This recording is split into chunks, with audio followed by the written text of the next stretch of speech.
Good afternoon to you. Welcome to Advanced Composition Online for Fall 2014.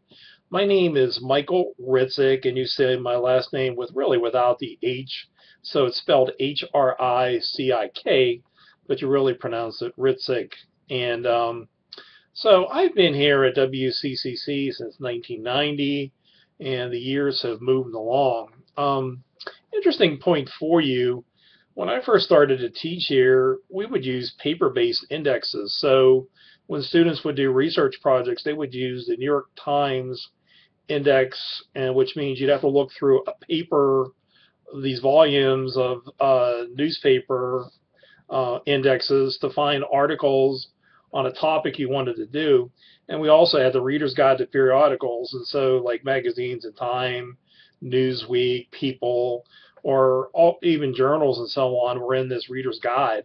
And then you'd find articles, and then you'd have to look in microfilm or microfiche, which was very, very time consuming. It took, sometimes as much as 2 weeks to find 10 or 12 sources. So it was very, very involved. And, when I first started, the internet was not really well known. I remember Michelle Tui, who teaches here, and she said, I'm going to focus on the Library of Congress today. They have an internet library that's available, and the University of Minnesota. So at that time, in the early 90s, the internet was in its infancy, and most people think it's been around, for 100 years, but that is not the case.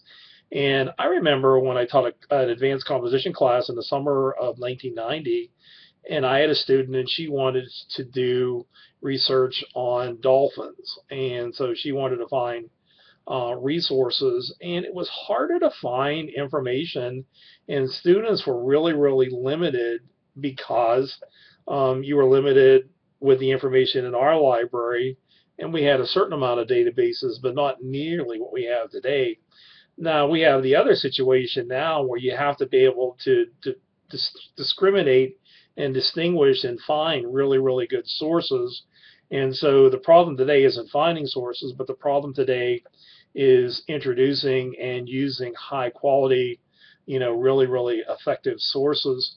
I had a student this past summer in this class, and boy, she did a great paper, but she wrote it the first time, and it was on veterans that have post-traumatic stress disorder.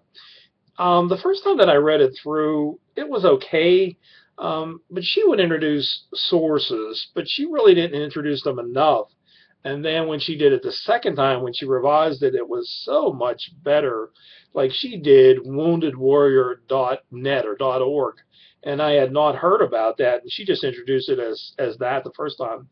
The second time through, when she introduced it, she said it's a comprehensive website that has articles, it had ebooks, and it had references and community resources for veterans, their families, and of course for students. I thought that was really, really much better.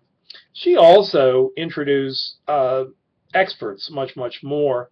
So, she had someone who was like Dr. Jonas Williams, neurologist from the Veterans Administration Hospital in Phoenix, Arizona, had this to say. And so if she just said, I think she just said the first time, Dr. So-and-so, it could be an eye doctor, it could be a chiropractor, it could be, a regular, general practitioner MD. So she introduced them much, much more, and it made a significant difference. So anyhow, I just wanted to tell you, though, these days, the problem isn't information, it's finding the quality information, and then when you use it, you have to have a good array of it.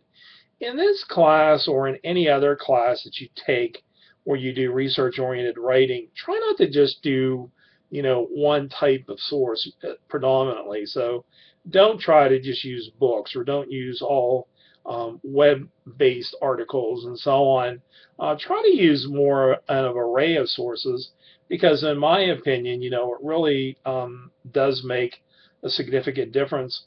There was a student in this class this past summer who wrote about prostate cancer. So she did interviews, which I thought, boy, that was a good idea. I know that she did a survey, that she used some books. She used medical reference books like the Physician's Desk Reference. She used WebMD. She used Medscape articles that she found in encyclopediabritannica.com. She found articles from EBSCOhost. And LexisNexis is a really good database source for medical and legal articles. So she found a really, really nice broad array of sources. And to me, that is a much, much better way to go. So, as you conduct your research, keep that in mind. That makes a big difference. Whatever you do, though, do not use Wikipedia. Wikipedia is not a reliable source of information because who knows who writes it. Some years back, our reference librarian said that there was a series of Wikipedia articles, and they were written about mythology. So, and apparently the person that was writing them said that, he had several graduate degrees, and, he was very experienced in this field, and he had not. He was just lying. And so Wikipedia just is, there may be some good information, but it's also, to me, it's a little bit questionable. So, I'd encourage you to stay away from that. When you do this advanced composition class, this is the way that we're going to be doing it. You have to write a research paper of at least 12 to 15 pages. I've had them longer than that. I don't want them shorter than that, though. And you have to focus on health or wellness or something under exercise, fitness, something that fits under that umbrella. And like somebody this past summer she did wellness and meditation and prayer. So that was a good topic. Lots of people do them on diseases or medical conditions, and they focus them more specifically. I've had a couple students that had serious migraine headaches. So they wrote about a whole range of treatments that you could have for migraine headaches. I had a student in this class that had skin cancer, melanoma, and so that's what she focused on. So that was her topic.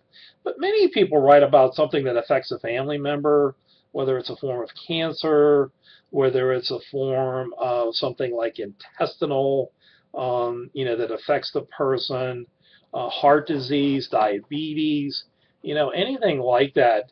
But you can also go, like I said, into wellness, like walking for fitness, yoga, which is a very, very good topic. Some people do Tai Chi, which is a Chinese form of meditation and movement, and that's really, really interesting. So there are some examples in the assignment section.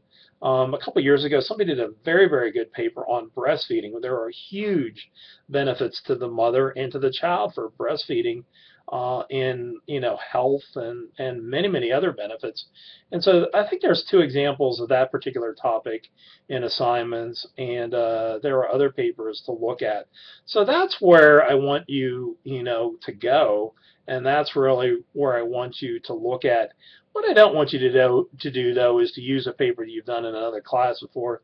Try to come up with something new, and try to pick something that you, like I said, would find to be informative for yourself to research or for a family member and so on. And what I encourage you to do when you inevitably write the paper is try to use examples. You can use examples from family members, friends, coworkers, and so on. I had a student in this class named Rachel some years back, and her and her mother decided to go on a winter's night to play bingo. And Rachel said she never usually did that, but they did. And so they had black ice on the way home to her mother's house. And the SUV that she was driving, I guess the airbag went off, and the steering wheel hit her abdomen. And so she was pregnant at the time. And so what happened is the child needed to be delivered. But what happened to her was she went to the hospital, and the OB/GYN doctor that was on that night examined her and said that she wasn't going to be delivering her right away. The doctor was so physically tired that she went home, And then they ended up calling the doctor to come back to the hospital. But by the time she came and delivered the child, it was far too late. And so her daughter developed cerebral palsy, which is a neurological birth defect that happens when a child is not delivered in a timely manner. And so she wrote about the effect on her, but she had two other children, and her other children were in some ways were jealous of her child. And so because she had so much attention, she had to go to Children's Hospital every single week for checkups and so on. She had to build a specific house to accommodate her child. So it went on, and it was very, very specific. And I remember some years back, and this really always sticks in my mind, I had a female student, and she said she worked at Sony at the time. And so then what happened is she started to gain weight all of a sudden. And in women's clothing, I think she went up from about a size 4 to a size 18, which is pretty significant. Maybe she gained 150 pounds. But what happened is she went to doctor after doctor. She was so tired, and she was, gaining weight, and she just did not feel right. And so some of them said, you're not eating a good diet, or, you're not getting enough exercise, or, you're middle aged and it's common for women to gain more weight as they age and so on. And she just said something was not right. She was really, really alarmed. And so that was kind of the narrative that she had as she wrote this. But she also wrote, I can't remember what her topic was, but she just basically introduced research, but she used this narrative to help drive her paper. Inevitably, what happened is she went to a doctor at UPMC who was a kidney specialist, I suppose.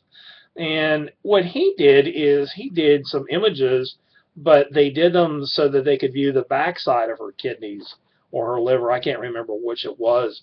But there was a tumor blocking, that part. And so he saw that, and every other physician or so on that looked at it did not see. But I mean, he was experienced and he knew where to look.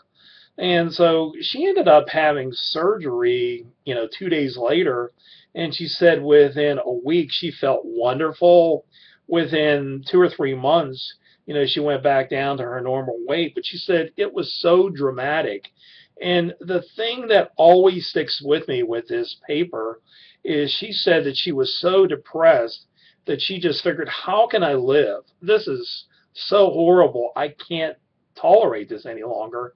And you really had to develop a sense of empathy for her, but I mean, you could really feel the power of her paper. So I just wanted to, to share that with you.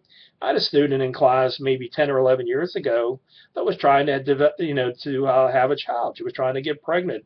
So she wrote a paper on, fertility and fertility treatments. And believe me, she had tried every one of them. And it was fascinating. And it was really, really interesting because she used her own example. But she had met other women that were desperately just trying to have a child. And they were just heartbroken by the possibility of that not happening. So it was really, really, well done. And, it stuck with me. So, and like I said, with this, like somebody did one on post-traumatic stress disorder. If you can use examples or specific situations, it really does add much more to the paper, and it does make a big difference. The thing that you have to remember about research writing is it's just not using sources, but you're advancing a thesis and you're using analysis. So, you can use 50% sources or up to 60% sources, but the rest of the paper has to be analysis, drawing conclusions, advancing your thesis, using examples, and so on. And like I said, if you look at some of the the papers, you will see what I mean. One other example, and then I'll move on to some other points that I need to get to, is I had a student that wrote about music therapy. And she's actually a professional musician now. I know that because she played at Seton Hill a few years back. She's in a professional quartet, a string quartet. And so she wrote about all the benefits of music therapy for people that are injured in automobile accidents, or people that are injured in war, or victims of post-traumatic stress disorder. I had a student that was a police officer that went to a gunshot, a child that was shot while a friend was playing with a gun. So she suffered from post-traumatic stress disorder. But those are good types of things. When you bring in examples and bring in situations, it really does make a big difference. So I'm really trying to get you to think of some topics you want to get into. So for next week, by Wednesday the 27th at the discussion board, I want you to post there like a potential topic. And if you have more than one idea for a topic, I would certainly welcome it at this point. But look at the guidelines and try to spend some thought. But today is Friday the 22nd, so between now and Wednesday, start to think about your topic a little bit. Maybe start to do a little bit of reading, and it'll help you to get a little bit of focus. So if you're not on target, I'll give you some suggestions. But again, you want to type your discussion board posting in Word, edit it, spell check it, and then just copy and paste it right into the discussion board, and then I'll just comment on it specifically there. So, that's what we'll do. For the research paper, the first draft and the second draft, I'm also going to have you post those to the discussion board. With the drafts, though, I'd actually prefer with those that you actually put those in as Word documents, and then I can open up and comment on them. But I'm going to have other students look at your writing, and again, for this class, you're going to benefit by other students having expertise.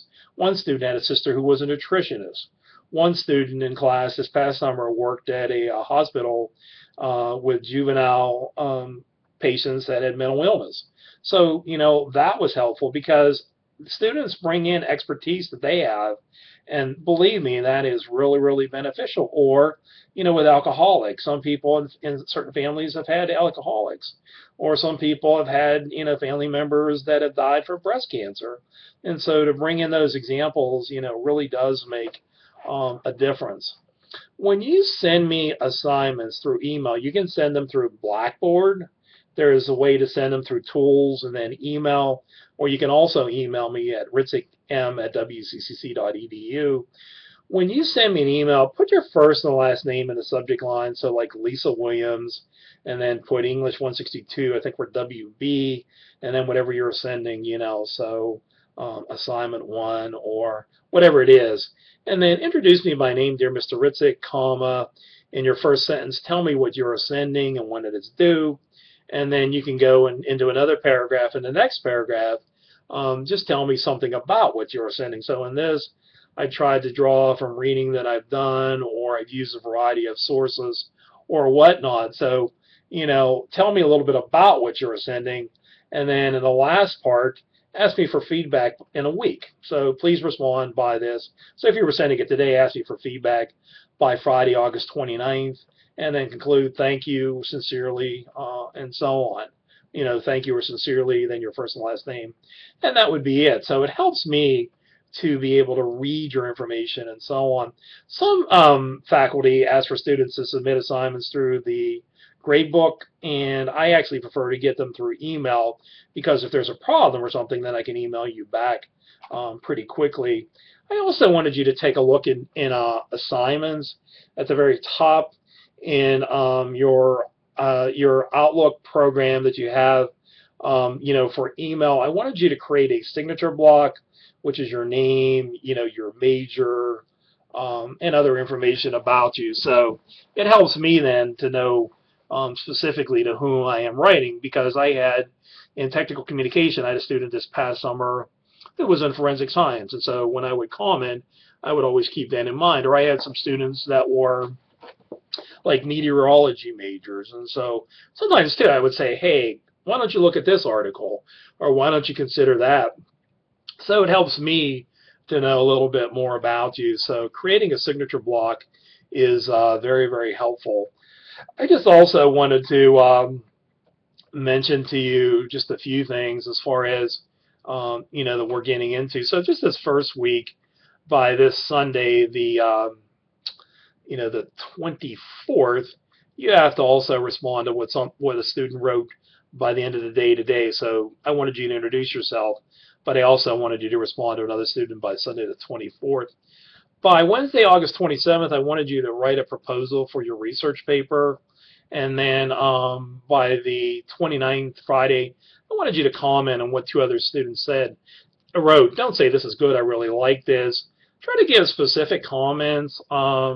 If they're writing about a topic such as depression or seasonal affective disorder or depression, which is like from lack of sunlight, you can say I suffered from that. Or if they're writing about um, the kind of depression that women suffer, um, after they have a baby. I can't think of that depression. But if they were writing about that, you can say, my sister suffered from that after she had a child, and I can definitely understand what you mean. I really think, though, that you should look at this part or you should consider this more in your proposal and so on. So, but try to be a little bit more specific, in your comments when you write, when you give the student feedback. So that's what I would definitely suggest. And then you can see then for the week of September 1st, by Friday, September 5th, you're going to have to read the essay there. That's an assignment. There's a link. You can click on that, and it'll take you to the essay called "I Want a Wife." It's using satire and so on, but I think it makes a very, very good point. So you need to respond to those three questions, and you need to write an essay of 1,000 to 1,250 words, about 3 to 4 pages, on what you would like to see in a significant other, or husband, wife, boyfriend, girlfriend, and so on. So, you have that to do. And then just the last two things. For the 12th of September, there is a preliminary bibliography, and all that really is a listing of about 18 to 20 sources you are considering using for your research paper.